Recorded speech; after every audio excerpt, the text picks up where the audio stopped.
Welcome back to Comic Talk. I'm Nick Torch. I'm Josh Fantastic. And we are Omega Level. Omega Level. Omega Level. Omega Level. Omega Level. Omega Level.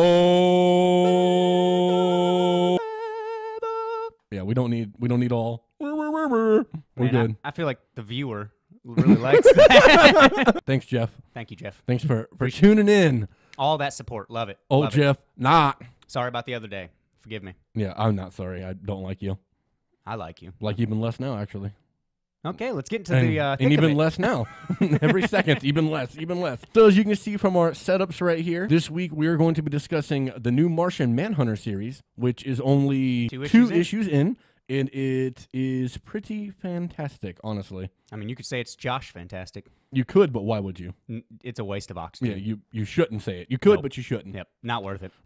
So this character, if nobody knows, which I'm assuming a lot of people won't know, is Josh's favorite DC character. Is that right? That is correct. Martian Manhunter is his of favorite. The Mans. The green flesh. Mm-hmm. The green. Oh, you got to go there. You got to go there. They bring up white flesh and gold flesh, and you got to bring up the green flesh. Okay. Yeah, they kind of pepper in a little bit of prejudice. A little bit, Not even a little, like a lot of bit of prejudice throughout this series, which was interesting, I guess. In a way, I mean, it's cool that they can touch on that in comics and that it's relevant. You know, it's unfortunate that it has to stay relevant. Unfortunately, it is very relevant. Yes, unfortunately, it is very relevant. But I do like that they touch on him in the human world, obviously. That was really cool. Over John Jones instead of John Jones. One thing I'm not super clear about, like, did he take someone else's life that was already named John Jones, or did he come to Earth and create John Jones, and his partner Diane has known the actual Manhunter as John Jones this whole time? For this series, it's hard to say whether or not, because she said, I was there when you buried your wife. I've known you on the Force for so many years. So did he just take a face? Because they mentioned in the second issue about how on his own planet, are you going to go back to that Earth and take somebody else's life? Right. Because they said that. They take somebody else's identity. So I'm thinking that the real John Jones is dead and that he is just taking the place of a fallen human. You know, that's the person that he decided to be. Like, okay, I'll just fill in the blank. I don't know if, like, was able to hide the death of the John Jones so he could just kind of step in and deal with what he's going to deal with. But I'm not sure. Yeah, that's a good question. Reminds me of the CW Supergirl show. They did something similar to that. He takes over Hank Henshaw, who is Cyborg Superman.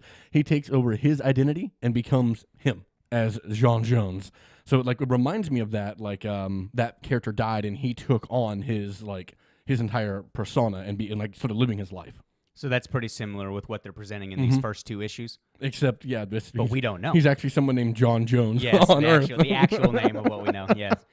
Which was pretty cool, I guess. Yeah, he's like, well, I don't have to struggle being that name. You know? I mean, hey, this fits in pretty well. It's a little different, but I mean, it just fits in, you know?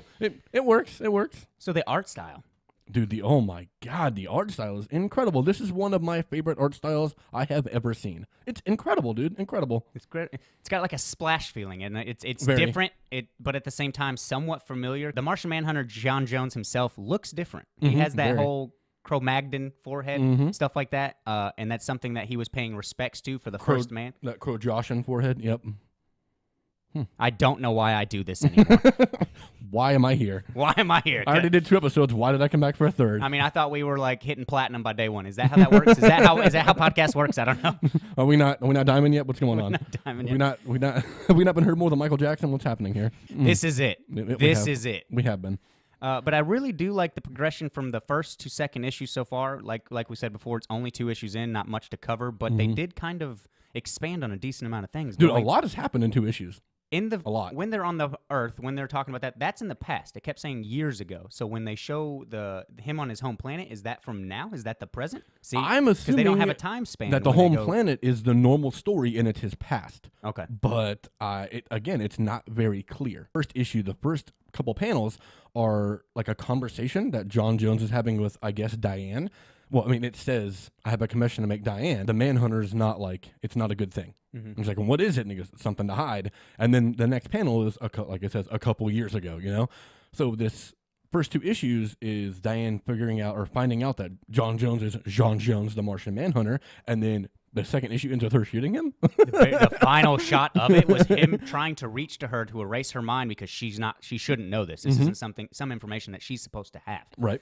And then as that happens, he gets shot. And then boom, end.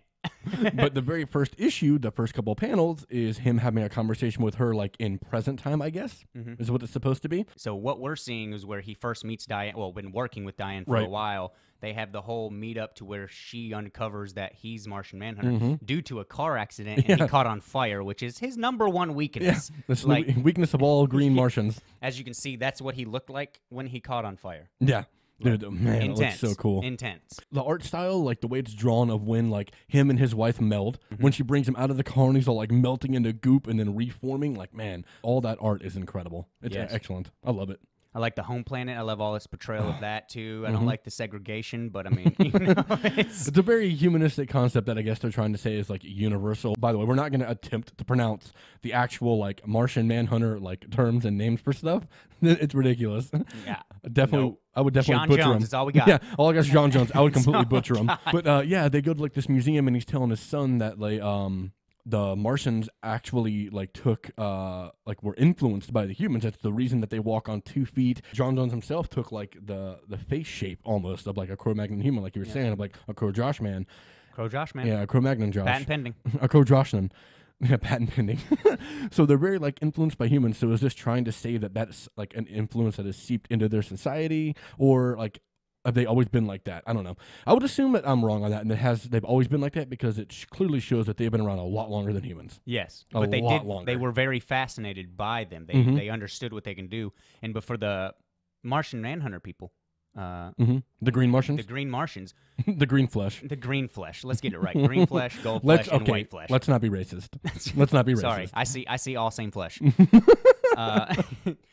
But they were fascinated by the humans, so they kind of learned from them and like took traits that they liked from them while also being superior beings. I mean, they don't even have to use their words. They speak through telepathy. They literally don't use words. The whole first 2 issues, anytime he's on the Martian, like that John Jones is on his own planet and there's like conversations going on, none of it is spoken. None of it. It's all happening through telepathy, which is really cool. Which is really awesome. Yeah. I mean, I already know like the Green Martians, they all like speak that way and stuff, but it's awesome how they did that in the comic. And they do say that he is the main Manhunter, like he is the best. They said that in the first issue when he was attacking the gold flesh little thing. He's also not like he's a dirty cop. Yeah, he's a dirty cop. Yes, he that was surprising. That was surprising. You saw his touching moment with his wife and his mind melding, which was really cool. Yeah, that was really cool. Very intense art too. It was awesome, really cool. dude. Yes. And she said that like she could tell like read his mind that he wanted to have another kid, but at the same time he's keeping a part of his mind like closed off from her, and he doesn't want her to like have access to it. And his reasoning, he tells her it's a lie, but he tells her it's because he doesn't want to like expose her to all the dark stuff that he sees, but it's because he's a dirty cop and he doesn't want her to know. Yep. And apparently there's a way that all of them have that sort of compartment that hides the secrets. They mentioned that in there, that there's something that they can actually block off, which I think is crazy, that everybody on that planet can read your mind. So it's like, but they have a way they can block it. But they have a way to block some of the information. And his wife doesn't do it. Nope. She lets him see all of it. Everything. That's crazy. And I can see why she would be upset about that. You know, you think you found your one, like, and in the second issue, your one true Martian. Yep. And in the second issue, they touched on how his parents and brother didn't want them together. Right, yeah. They were almost like a little Romeo and Juliet going on. Like her family didn't like him. They didn't want them together. But in the end, you know, love finds a way. Love finds a way. Love prevails. All right, and he ruined that. Definitely ruined it. Yeah, but so far I'm super digging this series. The artwork is fantastic, dude. It's some of the best artwork there is right now. It's amazing. I think it is really crisp. I like it a lot. It's so trippy and like, and it's insane. It's odd. I'm so used to a certain way of Martian Manhunter looking. You know what I mean? Like. And then all of a sudden they're like, "Let's give him a big forehead." And then I get it now. I have a little bit. I have a little bit more respect. That was the main thing. Martian Manhunter Rebirth. Now let's get a big forehead. The only difference. Let's give him a big forehead. Canon. It's in the movie. It's in the movie. Man, I really hope to make a Martian Manhunter movie. Man, we can only hope. The fact that they threw Cyborg in the DCEU over Manhunter blows me away. You tell me you don't have the effects for that? Manhunter is such a better Steppenwolf character. looked great. I mean, you tell me you can't do a Martian Manhunter? Get out of here. Manhunter looks so much better than Cyborg. Like, I kind of understand why they did Cyborg after seeing the movie, how it has everything to do with like the mother boxes and stuff, and that's what powers Cyborg. That's how he comes to be. So like, I get all that. It's a good way to like segue into Darkseid, but at the same time, Brainiac too. We're losing Manhunter. Yeah.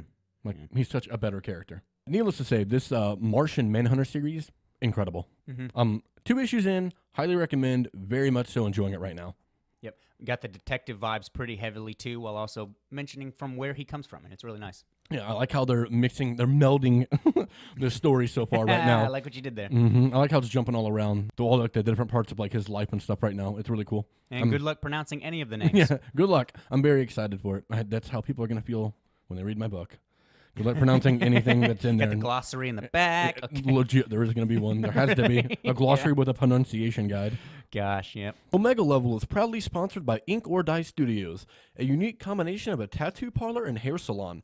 Located at 270 North Dakota Street by Flanagan's, Ink or Dye Studios employs the best artists and stylists around. Boasting a friendly atmosphere, helpful, talented, and incredibly creative staff, Ink or Dye Studios is the only tattoo shop and hair salon you'll ever need. Stop in, call, or contact them through their social media accounts today to set up an appointment. We're still doing our lead up to Avengers Endgame, and this week was Captain America Civil War. Woo! Another great installment from the Russo brothers. Which was absolute trash. That's the end of the episode. Thanks for tuning in. And yeah, that's pretty much all we have to cover. Garbage movie. Civil garbage War, performance. there was some plots, there was some acting, there was some action. And we're done. And we're done. Yeah, we're good to go. Yeah, Civil War, the third Captain America movie. So I like how Captain America's trilogy was the one that was used to be like mini Avengers movies. Well, that's what makes the Cap great, is that he's able to work with these so many different like people, everybody. and no one really has that delay of like, oh, I can't work with you. Obviously, he and Tony have issues, but What? I know it's news. Oh, wow. Had no idea, did not see this coming. It's new to me. I mean, they seem so buddy-buddy in Age of Ultron, right? Great friends. No obviously. competitive nature at all. No, never. Not all. Branches off into Civil War, and from the jump, you have Cap and his new team that was introduced at the very end. The of Secret Age of Ultron. Avengers. The Secret Avengers. Got 'em. Ooh, doing covert ops. Pop, pop, pop, I pop, love pop. it. Yeah, I mean, I I love wouldn't that really that's say covert, but well, right, yeah. I love that. That's immediately like the first thing this movie starts off with is the continuation of Age of Ultron. It's Cap out there with the new Avengers team to stop Crossbones, which was awesome. Awesome. Love that they brought him back from Winter Soldier to be Crossbones. That was freaking sweet. Yes, it was. Frank Grillo. And that's his name? Crossbones, Frank Grillo. Crossbones. Okay, I didn't Or know. Grillo, but I think it's Grillo. Yeah. This guy does Frankie. not know what he's talking Oh, about. Frank Poops. We're about to have a civil war right here. Team Josh or Team Nick? All right, choose now. Always Team Nick. I'm Team Jacob. What? What? I don't know. I thought this was Wait, is this not Twilight? Twilight? I don't What's know. going on? The greatest series ever. Obviously, dude. It was just so progressive. Oh, So 100%, progressive. Yeah. 100%. Just relationship, couple goals. Can we just switch the movie? We're no longer talking about Civil War here. Now we're We're going talking to about talk about the Twilight Saga. But going into Civil War, you have them from the jump doing this that wasn't, I guess, sanctioned by the issues that's going to come forth, and that was the government trying to control the Avengers. Pretty much. And Tony sided with them, and I get where he's coming from. You know what I mean? I see why Tony would do that, thinking that he's the cause for all of this stuff, even though they're preventing world disaster from happening. Like, So- I get he created Ultron. Yes. I get that. And he feels bad about that. And However, kept it hidden. he didn't create Loki or the Scepter or Asgard or Thanos, which they don't know about yet. He didn't create any of that stuff, and that's the entire first Avengers movie, is Loki coming to Earth, wanting to take over Earth. Like, that's what he wants to do. You know what I mean? He's sent here by Thanos. Yep. And Iron Man had nothing to do with that. And they mentioned the lack of control, like, where is the Asgardian? Where is the Hulk? Mm-hmm. Yeah. I mean, first off, Thor's doing his thing because he's a god. Yeah, essentially, dude. Yeah, there's no essentially about it. That boy a god. What? Thor? Since when? I know it's news. It was recently brought up in New 52. Yeah, This DC. movie is doing some new stuff. Who was it that said that? It was the Colonel. yes, Whatever. He's like, if I misplaced like a nuclear warhead weapon, I would have to answer for it. Yeah. They lost Thor, who could destroy the planet. Thor, first off, is like Fell in he's love the- with a human woman. He's the Watcher of Earth. Yeah. Like that's what his Midgard that- is his- That's yeah. what he does. Like Midgard, which is Earth, is what he watches over. Like he's the protector. Yes. He's not going to destroy it. He literally came in the first Avengers movie to help stop the destruction of Earth. Yeah. Falls in love with Natty P. With old Nat Peeve. Oh, Natty P. Oh, I love it. Sucks that she didn't want to come back as Jane Foster, man. Man, I know. Especially with the arc the comics took with Jane Foster. That's what I'm saying. You don't Becoming know if Thor. that's the path that they're going to take, but I mean, that means that you're going to be a front runner for the Dude, like a if new she phase. would have something been like that. in Thor 2 and 3, if she would have agreed to come back, I think those movies would have played out definitely way differently. Probably. They had to incorporate Jane Foster in a huge role in both the movies, and I think at some point she would have picked up Mjolnir and wielded it for a little while to prove that she was worthy in like a fight or something in one of the movies. Absolutely think that would have happened. I get like Tony's side from all that, right? Like I get that he feels like it's his fault because he created Ultron and Ultron tried to destroy the planet, like tried to wipe out humans. I get that he feels like responsible for that. But it's very selfish motivation. Like, yeah, you feel responsible for it, but now he's trying to shoehorn everybody else into what he feels is right, which isn't correct. And Cap also is essentially doing the same thing. He's trying to shoehorn into what he feels is right. He feels that a group of people trying to run the Avengers are all going to have their own personal agendas, and it's not going to be good. Like, what happens when there's somewhere we need to be and we can't go? What happens when they send us somewhere that we shouldn't be to help someone do something that shouldn't be done? Yeah, they can't even do a humanitarian mission. Like that, even that has to be ran through the council, and then they still might not even give them the go. And you have these two people having opposite opinions, but in the same time have the same nature of selfishness that you were mentioning. If they just sit down and actually, like, are willing to hear the other side and be like, okay, I see where you're coming from. Okay, maybe we can get him without, shooting him like you mentioned off screen. But I feel like the progression and how serious this film was taken, there were jokes, no doubt, but it's one of the least joked movies. Oh, yeah, it's definitely one of the more serious ones. Especially for a team-up movie. Like, man, it was super dark. You have Tony meeting a mother of a fallen child, like, after giving this epic speech of also a dark presentation, showing what he should have said to his parents. Like, you have that whole thing, awesome, great CGI on young Tony. Yeah, it looked really good. You know what I mean? That was pretty good. That was pretty solid. Speaking of the young CGI, the way that Nick Fury looks in the Captain Marvel movie, woo, that technology definitely took a leap. The future is here. Yeah, like you had said, I said off screen, I wanted to mention that real quick. I've never really had this issue until this past time when I watched Civil War. This is probably like my 5th, maybe 6th time watching it. And I just felt that there should have been a scene somewhere towards the beginning-ish of the movie where Cap tried to talk to the military leaders, and he was like, look, let me go get Bucky and bring him in. We're friends, like, well, we used to be friends, and he saved me at the end of Winter Soldier. He pulls Cap out of the water. So obviously he's got some, like, reminiscent feelings again, like, for him. And in the beginning of the movie, Crossbones tells him he remembered you. And then we wiped his brain again, It's like he knows, like, there's precedent that he remembers Cap. So, like, let me go get him and bring him in. Obviously, that conversation would have gone the way you would expect, where they'd be like, no, we're going to do it ourselves. And then the rest of the movie would have played out. I just felt it was a very missed opportunity to show Cap being Cap. And they just didn't do it. See, I just feel like it was, I see where you're coming from. And I feel like that Cap was so headstrong in this movie that he was like, doesn't matter what happens, this is my friend. I just lost my, lost Peggy. The love of his life. Yeah. Dealing with that, he's losing people from his past, and Bucky's really the only thing that's still around from his past, minus Red Skull in Infinity War. Yeah, he's still there. I mean, he's still there. I don't think Cap's gonna be too happy Thanks to for the see Soul him. Stone, man. Let's go. Cap's not gonna be exactly happy. No, Red but Skull. it's not, he realizes that he still has a war to fight, and that's what Cap is. And Tony finally brought that out to him. Cap has not said, he won't admit that he can't not He can't not fight. Can't not fight. I hate using that. He needs a war. But he needs a war. And finally he got that out of him because Tony mentioned something too, like that he's never mentioned. And then Cap, on the other hand, said the same thing. And to have them both go forward and kind of agree. I saw that. Jeff saw that. It doesn't matter. Don't you talk to Jeff. For all our listeners, I'm so sorry. You can't see the face that I'm giving this man right now. But to have them kind of fight the whole movie, that's what the point of Civil War was. It was the introduction of Spider-Man. You get to see Ant-Man after his solo movie. Introduction of T'Challa. T'Challa as awesome. well. Oh. I love it. Chadwick Boseman, man. Dude, Great. kills it, bro. Absolutely. That guy's an amazing actor, period. Yes, he is. Amazing. He was amazing in 42. And Get On Up. And Get On Up, yeah. He was great in that, too. Absolutely. Like, just biopics, apparently. What Really, this and then guy's as going soon to as do. he was even casted as Black Panther, I'm like, Dude, immediately. I was like, Yes. we got Jackie Robinson up in here? Let's do it. Let's go. A great casting choice. But yeah, we get the introduction of Spidey into the MCU, the introduction of Black Panther into the MCU. We get the And Black Panther's introduction was sad. I mean, you watch his very father sad, bro. die. You have to see T'Chaka die. Man, Yeah. King T'Chaka, Yep. gone. And then we get King T'Challa immediately. Immediately. Yeah. Without the fruit. Which No, is not yeah, brought in yep, with the piece. So that's just him in a suit being just a BA. Yeah, you know what I'm saying? that's just him Badass. already being awesome. Yeah. He's just already awesome. Uh-huh. And then we get the introduction of the budding relationship between Falcon and Winter Soldier, which is going to lead into which their is TV show. nice. This is how genius Kevin Feige is. They just announced that show at the end of last year. Civil War, he was already planting the seeds. 2016, yeah. Already planting the seeds. Dude, the way they do stuff is there might be genius. some small little oversights Genius. like Thanos looking different over the time, but that's leading up to 10 years. Yeah, of right. Where are That's we just- going with this? Let's build off a universe, a movie at a time, Exactly. And I feel like they do work on, they're thinking of two main story arcs at the same time moving forward. I think instead way of more than that. Kevin You think Feige. so? I mean, true. They Kevin do have Feige so many even writers said that, involved. when they did the first Iron Man, he was already trying to think ahead of to plant seeds. Obviously, he didn't know how successful it would be, but once it came out and it was a mad success, he immediately, every movie after that was trying to plant seeds to set up the future. Every one of them. He already saw how he wanted it to go. He's like, all right, we can tie everything in together. We can make a whole universe. Especially with like, the, genius. I was so surprised and also glad that they brought the Guardians into the whole mix too. Dude, I love that they did that. Obviously worried about them going forward. I won't touch on that. Well, Kevin Feige said that the third movie will happen.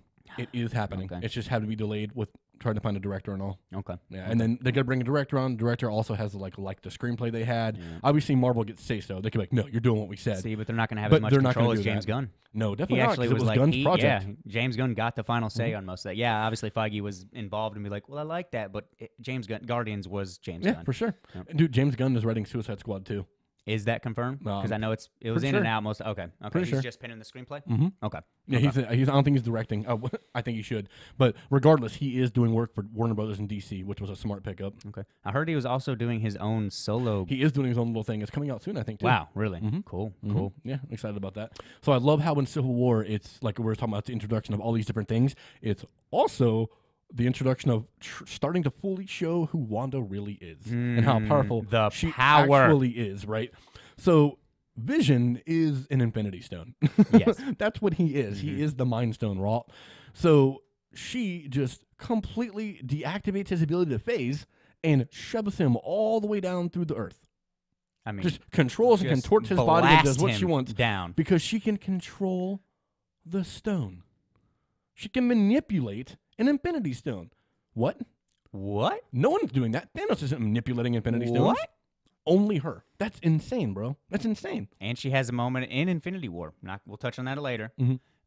But man, and she showcased that, puts Vision in his place, and she also, they don't really make a big point of showing her power, but at the same time, they do. Yeah, and they it's have like, the whole look how breakdown of powerful the- this is. yeah, and they finally get to the fight of, the Cat versus Tony. Yeah, the big airport fight. She Yes, the doesn't big do a airport- lot in it. She doesn't do a lot, but it definitely shows how strong she is, throwing Yeah. things, catching things, stuff like that, with just little boom, boom. But I mean, I get on one hand, she's very new to this, so she Yes. doesn't know exactly what she can do, but it also, to me, seems like Joss Whedon almost wrote everybody into a corner when he introduced Scarlet Witch. yeah, they're like, dang It's it, like, Joss. you just brought in someone that can rewrite reality like that. How are we going to use this character?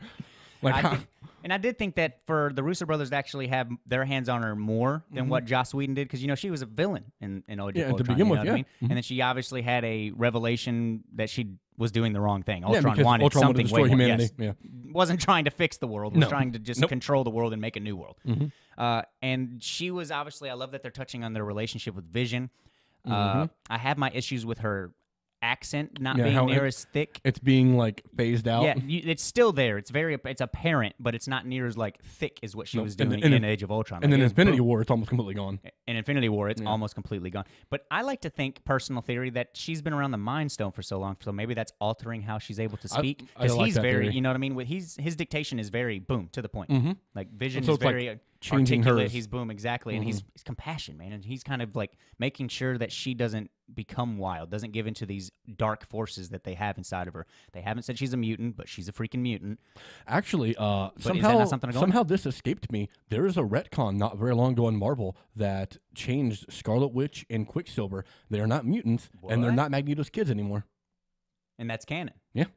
What I are, really hate that retcon. yeah. I just read about this the other day. It It was like an article I read was like retcons that no one likes or whatever, or retcons that fans hated, and that was one of them. I was like, Personally, what? How did I miss that? I could kind of get past the mutant thing, but the lack of Magneto, I don't yeah, like Magneto's that. not their father I don't anymore. like- Once they acquire Fox, they'll have the X-Men. Exactly. They'll have Magneto back in that man. I really hate that like they did a retcon that they're not mutants, and they did it so it'd be more in line with the MCU. Because they didn't have the property of Fox for the movies at the time. Yeah. But I think that was really stupid. So now Magneto in the comics only has one kid. It's just Polaris. Give it a year when they acquire him, and then they'll be like, "Well, she's a mutant again." I really hope they like retcon the retcon and turn her back into a mutant.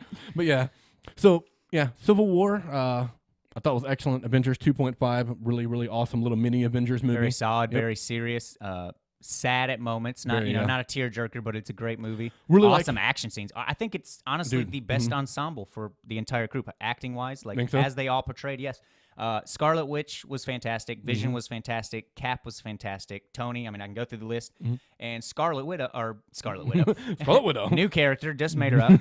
Patent pending. Black Widow, Black Widow. Oddly enough, she was great in this, but underutilized a bit. underutilized, but it wasn't Joss Whedon's fault.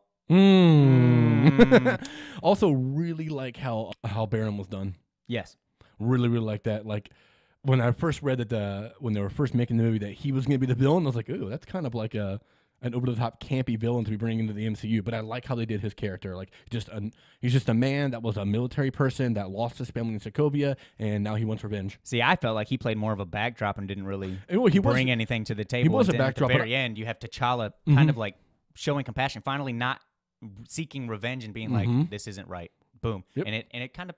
He stopped him from shooting himself, so he put his hand on the gun. Like, no, the dude was going to kill himself. You don't get to go out this way. I like how they did it. I like. I thought his performance, Daniel Bruhl, the actor, I thought his performance was very good. He was very much like a background villain. He's really just the catalyst to move things forward. Yes, like the conflict is Cap and Tony. Yep. That's technically was the main antagonist / protagonist. Was them. You could view them either way. Whoever you side with is your protagonist. The opposite is antagonist. You know what I mean? And I think that was represented pretty well. That final fight scene's fantastic. With Cap, Tony, and Winter Soldier. Oh, absolutely. Good. So good. Nobody talks this much during a fight. Sorry. Oh, yeah, with Spidey. Spider-Man. That was awesome. Best Spider-Man on the planet. No, I think so, too. Tom Holland kills it, bro. Absolutely. But yeah, we're going to go ahead and wrap it up right there. Make sure you all like, comment, subscribe, and hit that notification bell so you know every time that we regurgitate out some stupid crap for you to enjoy. Yeah. What do you think of the Martian Manhunter series? Let us know in the comments down below. If you're reading it, if you're not, did this intrigue you, make you want to check it out? If you're not reading it, you're dumb. You should be. Are there any? Yeah, that's right. That's true. He doesn't mean that. Facts only. What are there any comic series out right now that you're reading that you think that we should be checking out? That you want to hear our thoughts on? Let us know. What do you think of Civil War? How great was it? What do you think about Josh's weight? Should he lose it? I think so. Fats only.